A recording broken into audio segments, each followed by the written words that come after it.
Assalamualaikum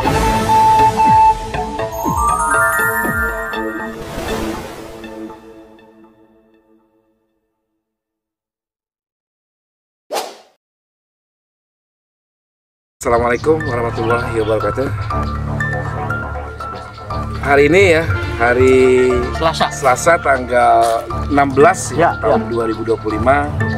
Saya Kapolri Jawa Barat, media Bidik Fakta dan sekaligus sebagai tim advokasi dari Bidik Fakta ya, wilayah Jabar sedang berkunjung ya di wilayah Cilamaya, Cipancu, Kabupaten Karawang ya.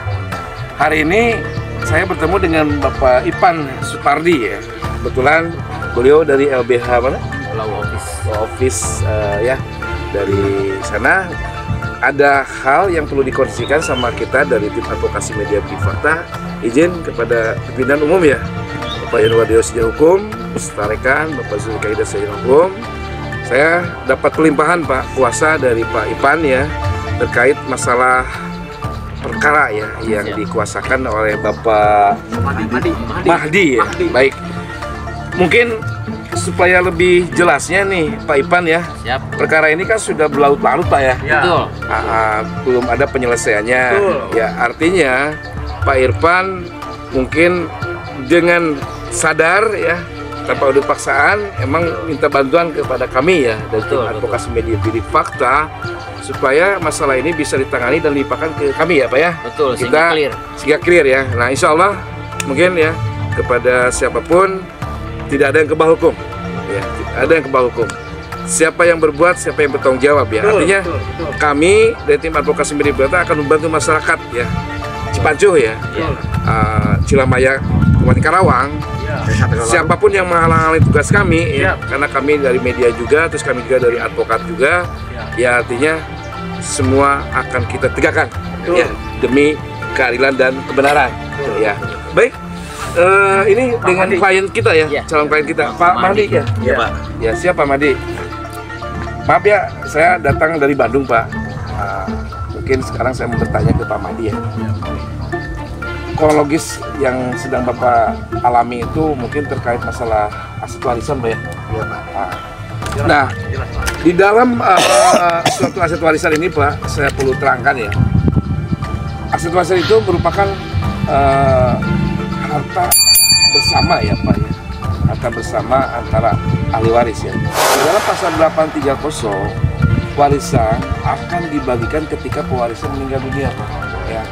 Nah, ngacu ke pasal 852-nya KUHP Perdata terkait hukum waris, ada 4 golongan utama yang berhak menerima waris Pak. Kalau pewarisnya sudah meninggal ya, berarti golongan pertama itu anak dan istri ya Pak ya. Kalau istrinya nggak ada, ke anaknya. Kalau anaknya nggak ada, istrinya. Kalau dua-duanya golongan pertama ini sudah tidak ada, berarti larinya ke golongan kedua ya Pak ya. Satu golongan kedua siapa? Mungkin bisa cucu kandung Pak ya, bisa kakak kandung, bisa adik kandung ya Pak ya. Kalau yang kandung-kandung itu sudah tidak ada juga, mungkin lari ke golongan ketiga Pak. Bisa ke, contohnya ya, pernah paman, pernah bibi ya, pernah keponakan gitu Pak ya. Nah, 7 turunan Pak sudah tumpur kata bahasa Sundanya ya, udah hilang baru Pak. Itu ke golongan keempat. Golongan keempat itu mana? Yaitu dihibahkan atau diwakafkan ya Pak ya ke negara ya, karena emang tidak ditemukan ahli waris. Nah, saya ingin tanya, Bapak kan terkait menggugat masalah ahli waris ya Pak ya, masalah aset waris. Nah, Bapak ini masuk di golongan berapa Pak di dalam urusan ini tuh? Kira-kira Bapak masuk di golongan ke-1, ke-2, atau ke-3?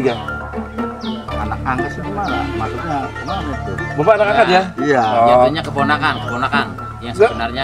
Dengan pewaris masih ada hubungan? Ada hubungan darah? Masih ada. Keponakan? Ya. Keponakan atau gimana?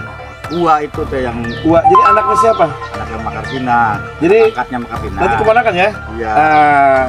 Berarti Bapak masuknya di golongan ketiga Pak? Ya, golongan ketiga. Nah, saya ingin tanyakan Pak, pewaris ini namanya siapa Pak? Nama? Makarsina itu punya anak kandung. Iya. Khadijah. Iya. Udah meninggal lagi. Iya. Berarti golongan pertamanya ada nggak Pak? Anak kandungnya ada nggak? Sudah nggak ada. Berarti nggak ada ya? Cuma anak kandung itu istrinya nggak ada, terus anak kandungnya udah nggak ada. Nah, berarti yang ada siapa? Yang saat ini warisan ini mungkin sedang disengketakan sama pihak-pihak siapa saja? Ya, suaminya ada, suaminya itu masih hidup. Suaminya yang waris.